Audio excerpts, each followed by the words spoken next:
Hello' guys good morning. আৰু just মই উঠি কিনে মই বাহিৰত আহিলোঁ। বাহিৰত আহি কিনে চাওঁ যে বতৰটো আজি সেয়াকে বৰষুণে দি আছে।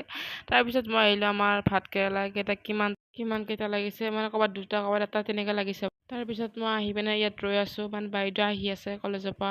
মোৰ এটা অহা নাই, কিমান টাইম বা লাগে আৰু। তাৰপিছত ফাইনেল এটা আহি গ'ল আৰু এতিয়া এটা আহি আছে, যি মডেলিং অহা দিছে। তাৰমানে গম পাইছে মই যে ভিডিঅ' কৰি আছোঁ। তাৰপিছত তাই গাড়ী চলাইছে, এইবাৰ মই এনেকৈ যাই আছোঁ।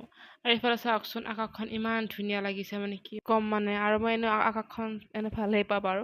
আৰু চাওকচোন কি ডাৱৰীয়া হৈ আছে একদম। আৰু আহি পেলাই মই ভাজিলোঁ আলু ভাজা।